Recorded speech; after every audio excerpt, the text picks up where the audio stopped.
Hey guys, welcome to vets diary. जैसा कि आप सब जान रहे होंगे, आपको ये इन्फॉर्मेशन पता चल गई होगी कि Uttar Pradesh public service commission ने वेटनरी ऑफिसर यानी वेटनरी मेडिकल ऑफिसर की वैकेंसीज़ को रिलीज़ किया है।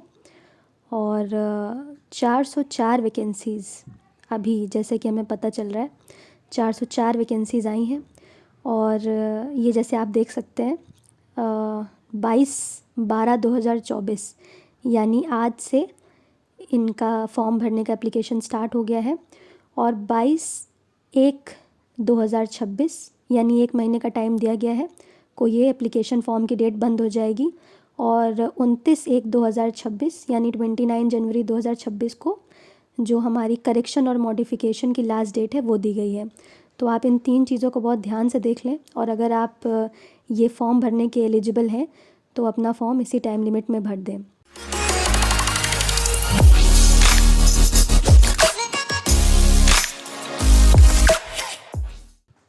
तो ये काफ़ी अच्छी वैकेंसी है जिसमें 404 पोस्ट हैं इस बार।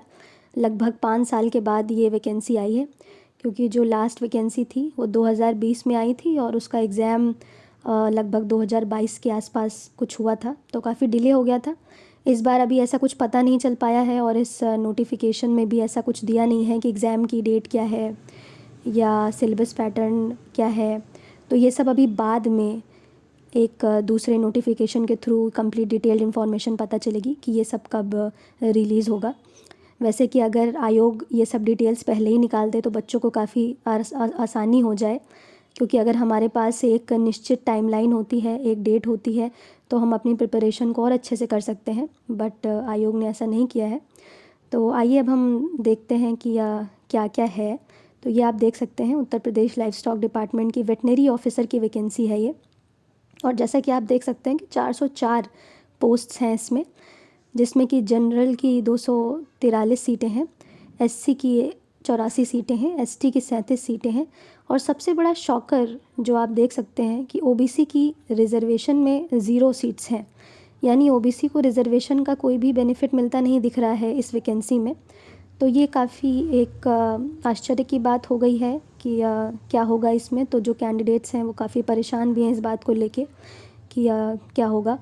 और ईडब्ल्यूएस की आप देख रहे हैं 40 वैकेंसी हैं, और डीएफएफ की 8, पीएच की 16 वैकेंसी हैं, और एक सर्विसमैन की 20 और फीमेल की 80 वैकेंसीज़ हैं। तो जैसा कि आपको पता है कि पीसीएस के एग्ज़ाम्स में आयोग फ़ीमेल्स को अलग से वरीयता देता है, तो फीमेल्स की 80 वैकेंसी। और जैसे कि आप जानते हैं कि ये 5400 ग्रेड पे की वैकेंसी होती है, लेवल 10 की वैकेंसी है, और ग्रुप बी गेजेटेड ऑफिसर यानी काफ़ी अच्छी वैकेंसी है ये।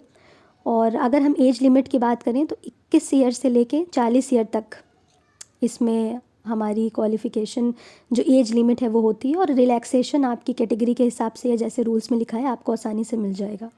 फिर हम एकेडमिक क्वालिफ़िकेशन की बात करें तो एक हमारी एसेंशियल क्वालिफ़िकेशन है और एक हमारी इक्विवेलेंट क्वालिफ़िकेशन है। तो एसेंशियल क्वालिफ़िकेशंस में आप देख सकते हैं कि आप बीवीएससी और एच होना चाहिए। तो यानी कि जो वेटनरी साइंस के स्टूडेंट्स हैं उन सब के लिए बहुत ही अच्छा मौका है, और काफ़ी टाइम के बाद वैकेंसी आई है, तो ऑलमोस्ट बहुत सारे बच्चे इसमें पार्टिसिपेट करेंगे ऐसी पूरी उम्मीद है। तो आपके पास वेटनरी साइंस की डिग्री होनी चाहिए, जैसा कि इसमें लिखा हुआ है, और साथ ही साथ उत्तर प्रदेश वेटनरी काउंसिल से आप रजिस्टर्ड होने चाहिए। ये बहुत ही इम्पॉर्टेंट चीज़ है, जिसे आप ध्यान से पढ़ लें। बाकी ये इक्विवेलेंट क्वालिफ़िकेशन भी यहाँ पे लिखी हुई है कि अगर आप बैचलर ऑफ वेटनरी साइंस हैं, या बंगाल वेटनरी कॉलेज से, या बिहार वेटनरी कॉलेज से, या बॉम्बे वेटनरी कॉलेज से, या मद्रास वेटनरी कॉलेज, ऐसी कई सारी इसमें और इक्विवेलेंट क्वालिफ़िकेशन लिखी हैं, अगर वो है आपके पास और साथ साथ में आपके पास यूपीवीसी का रजिस्ट्रेशन है तो आप इसमें एलिजिबल हैं। और अगर आपके पास कोई पोस्ट ग्रेजुएट डिग्री है, डिप्लोमा है, या कोई और हायर क्वालिफ़िकेशन है तो आपको प्रेफरेंस दिया जाएगा इस एग्ज़ाम में। साथ ही साथ अगर आपने टेरिटोरियल आर्मी में 2 साल सर्विस करी है, या फिर आपके पास एनसीसी का बी सर्टिफिकेट है, तो ये चीज़ें भी आपके लिए इस एग्ज़ाम में फ़ायदेमंद साबित होंगी।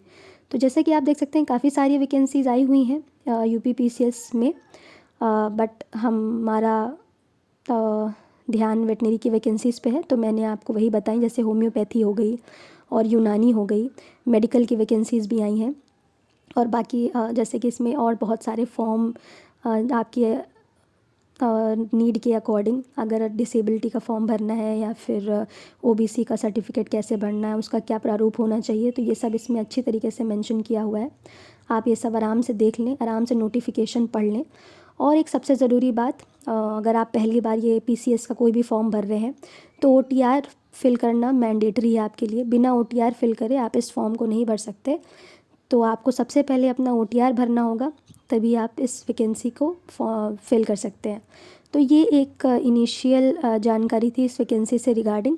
अगर आप चाहते हैं कि मैं और डिटेल्ड वीडियो बनाऊं जिसमें कि फॉर्म कैसे भरें वेटनरी मेडिकल ऑफिसर के लिए, ओटीआर कैसे भरें, अगर ये सारी डिटेल्स आप जानना चाहते हैं तो ये मैं आपको दूसरी वीडियो में प्रोवाइड कर सकती हूँ। वैसे अगर आप इस नोटिफिकेशन को देखें तो इसमें ऑलरेडी सारी डिटेल्स अच्छे से मेंशन करी हुई हैं कि ओटीआर में भरने के लिए आपको क्या क्या चीज़ें चाहिए। जैसे देखिए ओटीआर बेस्ड एप्लीकेशन लिखा हुआ है और ये सारी यूज़र इंस्ट्रक्शन भी दिए हुए हैं। ये सारी चीज़ें अच्छी तरह से नोटिफिकेशन में दी गई हैं, आप आराम से इन सब चीज़ों को भर सकते हैं। और अगर आपके पास ओटीआर पहले से भरा हुआ है तो ये फॉर्म भरना आपके लिए और भी आसान हो जाएगा। तो ये आप देख सकते हैं, फर्स्ट स्टेज है, सेकंड स्टेज है और फिर थर्ड स्टेज है। आप इन सारी चीज़ों को अच्छे से कर लेंगे और नेट बैंकिंग या कार्ड पेमेंट या किसी ऑनलाइन मोड से आप पेमेंट कर दीजिए तो आपका ये फॉर्म आसानी से भर जाएगा। तो आज के लिए इस वीडियो में इतना ही। अगर आप कोई और डिटेल या आपको कोई और कन्फ्यूजन है, आप जानना चाहते हैं, तो प्लीज़ कमेंट्स में मेंशन ज़रूर करिएगा। मैं पूरी कोशिश करूँगी कि आपके सारे डाउट्स का निवारण कर सकूँ। तो बहुत बहुत धन्यवाद। वेट्स डायरी को प्यार देते रहें और ऐसे ही वॉच करते रहें vets diary. And all the best for this vacancy. I wish कि ज़्यादा से ज़्यादा लोग इसमें सेलेक्ट हो सकें और अपना बेहतर फ्यूचर बना सकें।